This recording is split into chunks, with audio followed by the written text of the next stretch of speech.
Construímos um assistente financeiro no WhatsApp que funcionou perfeitamente, até que o usuário manda a seguinte mensagem: resmu do mês. Sim, o usuário cometeu um erro de digitação e a nossa aplicação não soube o que responder. Isso porque ela estava esperando uma palavra exata, ou então, muito conhecido nos sistemas de hoje, um conjunto de regex. E no último vídeo foi assim que nós criamos o nosso assistente financeiro, com o objetivo de mostrar como é que as coisas funcionam e também qual é a vantagem do uso das LLMs e onde mais ela pode ser aplicado. E para corrigir esse problema, nós vamos fazer duas melhorias. A primeira que vai ser substituir essa detecção de intenção de uma regra de if else, ou até então os famosos regex, que nós já conhecemos muito, a dificuldade de implementar e principalmente de sustentar esse tipo de operação. E a outra melhoria vai ser baseada nos comentários que vocês deixaram no vídeo e também no LinkedIn e no Instagram, que é a implementação de um VectorDB com reg. Para ser sincero, hoje do jeito que o assistente está funcionando, não é necessária essa implementação, mas por fins didáticos nós vamos implementar. Mas além disso, a nossa aplicação também está mais preparada para um ambiente produtivo de fato. Essa arquitetura e essa implementação vai nos permitir a gente até chegar no nível de customização por usuário. Fica comigo até o fim que você vai entender do que a gente está falando. Para quem não assistiu o vídeo, eu vou deixar aqui no card, mas só para relembrar, esse foi o desenho que a gente mostrou no vídeo passado, simplificando o fluxo de integração do usuário. Então basicamente o usuário manda uma mensagem, nós recebemos e enviamos a mensagem via API do Twilio, aí nós temos um Fast API do nosso lado, que vai fazer o download desse áudio ou texto. Se for áudio, ele vai transcrever, entender a intenção e chamar as tools que nós criamos usando o SQLite. E lembrando que nós criamos um sistema multi-agente, onde nós temos o agente extrator, o bookkeeper e o analista. O extrator ele faz a extração das informações, o bookkeeper ele salva a transação no nosso banco e o analista faz os resumos que o usuário solicitar. E para apresentar o novo fluxo proposto, eu trouxe um diagrama de fluxo que vai ficar mais fácil. A gente mudou pouquíssimas coisas, mas é extremamente importante para a gente conseguir escalar a nossa aplicação no futuro. Então, basicamente, o usuário vai mandar a mensagem. Em vez de a gente receber aquela mensagem no if else, a gente tem um router agora. Esse router é via LLM. Ele pega essa mensagem, manda para o extrator. Lembra que o extrator é o outro subagente que faz a intenção da mensagem. Em vez de eu deixar as categorias no prompt, aqui eu já vou usar o nosso VectorDB e o sistema de RAG. Então, ele basicamente vai chamar uma função para classificar a categoria.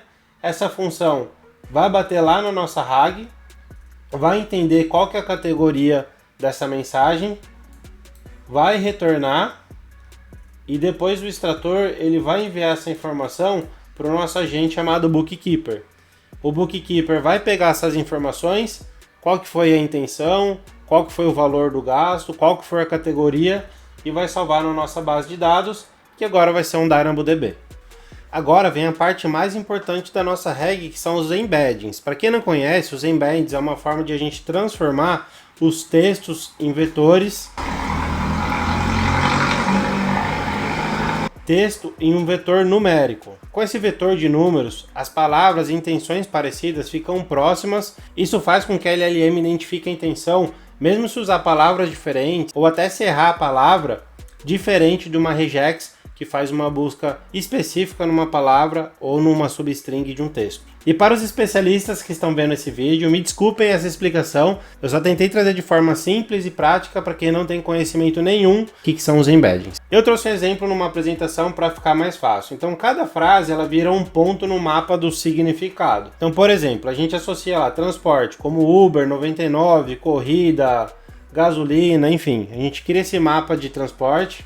Alimentação, iFood, delivery, restaurante, padaria, saúde, farmácia, Drogasil, plano de saúde, consulta médica, enfim, a gente pode sempre incrementando essas categorias. A grande real é que hoje as LLMs estão super boas e nos testes que eu fiz, ela já consegue por si só, sem precisar de uma base de conhecimento, identificar a categoria. Por isso que eu disse que não necessariamente nós precisávamos desse sistema, mas o ponto é que sim, ela pode errar e alucinar em um determinado momento. Se a gente tiver a base de conhecimento e a reg, essa chance diminui muito. Além disso, a gente pode chegar num ponto de personalização aqui. A gente pode dar a opção do usuário definir suas próprias categorias. Então dessa forma, cada usuário vai ter a sua base de conhecimento registrada, a LLM vai entender como que o usuário prefere categorizar aquela transação e ter uma categoria customizada para esse usuário, isso tudo sem a LLM alucinar. Imagina num sistema com 10 mil usuários e cada usuário tem a sua própria regra. Não tem como passar toda essa informação para o prompt. Então aqui entra o Knowledge Base, a RAG e como que o nosso sistema pode ser preparado para escalar no futuro. E por que a busca por palavra falha? Como eu falei, existem diversas palavras e sinônimos para aquela intenção, e aí quando usamos uma regex ou um conjunto de palavras, isso é extremamente difícil de gerenciar. Quando a gente vai para o Embeds, ele transforma essas palavras em vetores numéricos, e esses vetores têm um número muito próximo. O modelo de embedding, ele sabe exatamente o que a palavra e o contexto está dizendo, e cria um vetor numérico que tem um significado muito próximo. Então, quando o usuário tem aquela intenção, independente da palavra ou se ele errar a digitação, a LLM vai conseguir entender o que esse usuário está querendo dizer. E na prática, como é que funciona? Então, por exemplo, na mensagem aqui, gastei 42 no Uber, ele transforma esse texto num vetor numéricos. Cada número representa uma característica aprendida pelo modelo. A LLM compara vetores por similaridade. Se a semelhança for alta, o conteúdo é parecido e é um bom candidato para RAG. Na verdade, a LLM ela não lê o vetor, ela compara vetores. Então ela pega vetores distintos e entende a proximidade. Se a semelhança for alta, ele tem um conteúdo parecido. Ele se torna um bom candidato para retornar na RAG. E para isso funcionar dentro do VectorDB, a gente não pega o documento inteiro e joga dentro do nosso banco. Existem técnicas e diversas estratégias para a gente armazenar, que são os chunks. Para o vídeo de hoje eu vou trazer uma forma bem básica. Se vocês quiserem algo mais detalhado sobre chunks, estratégias, deixem nos comentários que a gente pode gravar um vídeo especificamente disso. Porque voltando para o nosso exemplo anterior, imagina que eu tenho 10 mil usuários e cada usuário tem a sua customização. Fica inviável eu ler a minha base inteira de conhecimento para chegar naquela customização daquele usuário e passar isso para a LLM. Então os chunks vão ajudar nisso. Nesse caso específico, por se tratar de usuário, a gente tem outras estratégias como segurança. Nós temos como taguear o Knowledge Base pelo ID de usuário, então aquele usuário vai chegar só naquele documento.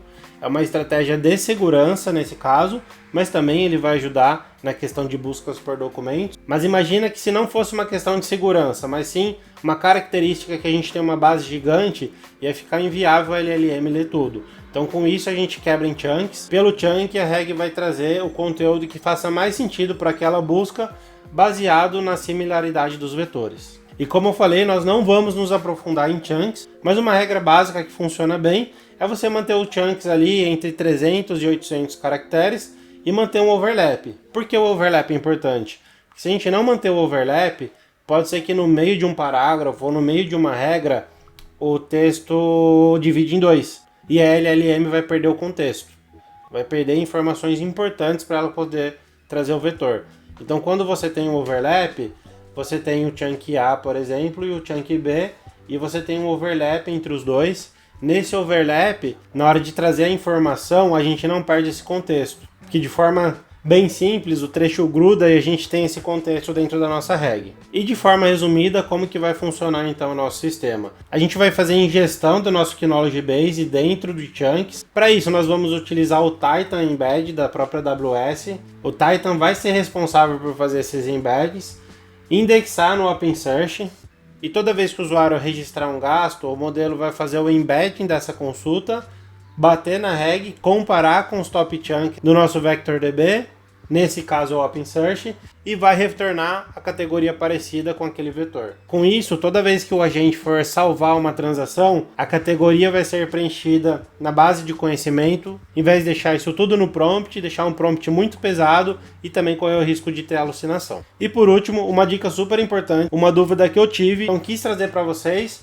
que é o que fica no prompt e o que fica no VectorDB, já que a gente tem essas duas ferramentas. Então, basicamente, o prompt é comportamento, é o tom da LLM, o formato que ele vai apresentar, guardrails, tudo que for comportamento do agente a gente deixa no prompt. E tudo que for regra, tudo que for fato, tudo que você quiser categorizar, você deixa na base de conhecimento.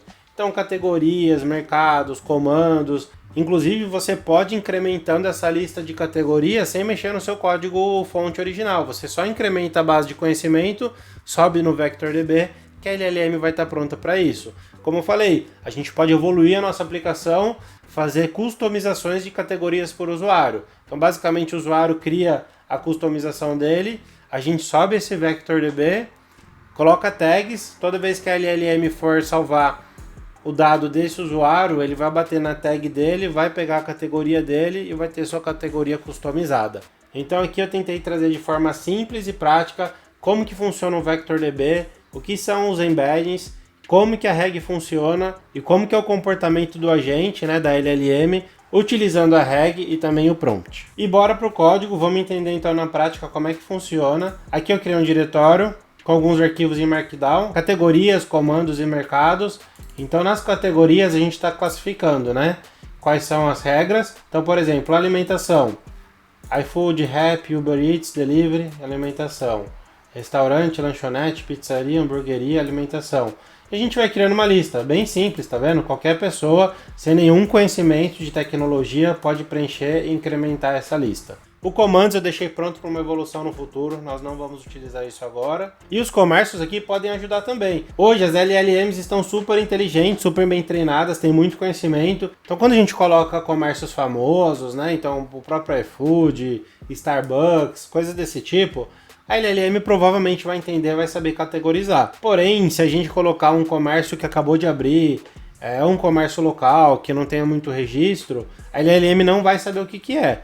Se o nome for sugestivo, provavelmente ela vai acertar.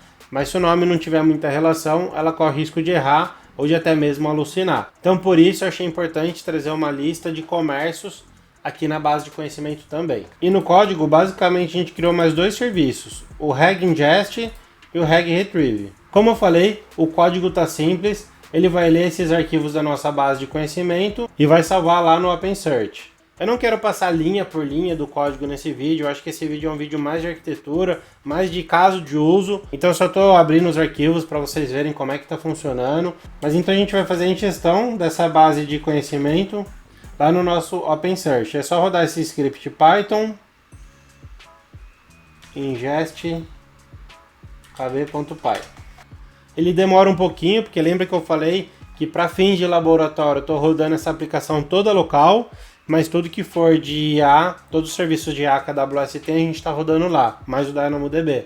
Então tem essa latência aí do desenvolvimento local versus a cloud, sair pela internet, pegar minhas credenciais aqui que está armazenada de forma segura. Isso deixa um processo um pouquinho mais lento. Se a gente tivesse com um produto em produção rodando 100% na AWS, com certeza a latência seria menor. O script finalizou e ele já trouxe 86 chunks criados. Eu tenho um script aqui também para fazer a query no OpenSearch, para vocês verem como é que funciona. Então aqui basicamente eu vou fazer uma query passando uma categoria, gasolina. E aí ele vai fazer a busca e vai transformar o que ele retorna. Então só para mostrar, aqui na nossa query eu coloquei o parâmetro de 2K, ou seja, ele vai trazer dois resultados. Então como eu trouxe o parâmetro de 2, ele trouxe aqui o source gasolina na categoria transporte. E como eu pedi 2, ele trouxe também o segundo mais próximo, que dá para ver que já ficou bem longe, que ele trouxe na categoria saúde, né? Não é o que nós queremos. A RAG vai sempre pegar o primeiro resultado que vai estar mais próximo. Vamos testar com outros, né? Então, por exemplo, posto Nossa Senhora. Essa parte eu estou fazendo ao vivo justamente para a gente testar junto e entender o comportamento. Aqui dá pra ver que ele se perdeu totalmente, ele não sabe, né? Não tem informação, né? Posto Nossa Senhora, ele não sabe o que é posto, se é um posto de combustível, se é um posto de atendimento, se é um posto de saúde. E Nossa Senhora também, né? Ele não sabe se pode ser o nome de um estabelecimento, enfim. Então, dá pra ver que não tem muita informação, não tem contexto, e deu pra ver que a busca semântica falhou, né? Então, até um teste importante para vocês entenderem que a base de conhecimento não faz milagre. Mas legal. Vamos aproveitar que a gente está fazendo esse teste e vamos incluir o posto Nossa Senhora na nossa base de conhecimento e ver o que ele retorna. Então vamos lá, ó. Mercados, transporte. Vamos incluir aqui, ó, posto Nossa Senhora. A gente põe em transporte. Beleza? Salvamos aqui a nossa categoria. Vamos fazer a ingestão de novo da nossa base de conhecimento. Aqui ele rodou, dá pra ver que criou um chunk a mais, 87 chunks. Vamos rodar de novo para ver se ele vai categorizar da maneira certa agora. Não deu certo. Não vou resolver esse bug agora, porque esse vídeo vai ficar muito grande, mas me deu até uma ideia. Tô pensando em fazer uma live pra gente resolver esse problema ao vivo. O que vocês acham aí? Já deixa aqui nos comentários, a gente faz um live coding e tenta resolver ao vivo, com a interação de vocês, com a ajuda de vocês. Pode ser debugando da forma tradicional mesmo, olhando o código, ou pode ser utilizando o Spec Driven Development do Kiro. É uma funcionalidade que a gente especifica o que a gente quer e depois a IA faz para nós. E ele serve também para resolver bug. Então deixa aqui nos comentários a sugestão de horário para live, fora do horário comercial, e se a gente faz um debug na mão ou usando o Kiro. E por último, mas não menos importante, eu queria mostrar para vocês também, de novo, eu não quero entrar código nesse vídeo, mas a gente substituiu aquele if else que estava no vídeo passado por esse router de LLM, que ele entende a intenção via LLM, então a gente tira aquele possível ponto de falha onde a gente colocava um if else para procurar a intenção no pedido do usuário. Lembrando, gente, se vocês têm um caso de uso muito simples, se vocês têm um menu fixo, algo nessa linha, usando o if else ou regex ainda assim é útil. Por quê? Porque ele processa mais rápido, você não gasta com token nem com LLM, você não tem risco de alucinar. Então entenda o seu caso de uso e transforme isso. Aqui é um trade-off. A LLM vai trazer facilidade para nós. Por quê? Porque eu não tenho que ficar especificando e gerenciando isso. Que o usuário pode errar, nosso sistema pode crescer, eu posso criar novas funcionalidades. É um pouco mais dinâmico, então para isso eu acho que a LLM funciona bem. Em contrapartida, eu vou gastar mais dinheiro com token, eu vou ter uma aplicação um pouco mais lenta. Nesse caso, a aplicação tolera isso. E também eu corro risco de alucinar, então meu trabalho aqui vai ser mais operacional em cima da LLM. Já aqui na nossa aplicação, então vamos colocar salário, recebi R$1.000 de salário. Lá no nosso log ele está processando, então lembra que ele vai demorar um pouco mais sim, né? Porque primeiro ele vai ter que entender a intenção, depois ele vai bater na base de conhecimento para conseguir categorizar, né? E ele faz a transação. Pronto, ó, transação registrada. Gastei 150 na padaria. Vamos ver no nosso log o que ele faz. De novo, ele vai fazer esse fluxo todo, ó. Gastei 150 na padaria. Então ele pegou minhas credenciais, bateu lá na nossa instância do OpenSearch, entendeu que a categoria é alimentação e aí de fato ele vai fazer a operação. Coloquei 200 de gasolina. Mesma coisa, ó, entendeu que é transporte, trouxe aqui. E hoje o vídeo termina por aqui, espero muito que tenham gostado, que vocês aprenderam um pouco sobre a RAG, base de conhecimento, VectorDB, os embeddings. Curta esse vídeo, compartilha para quem está aprendendo mais esse mundo de AI. Valeu!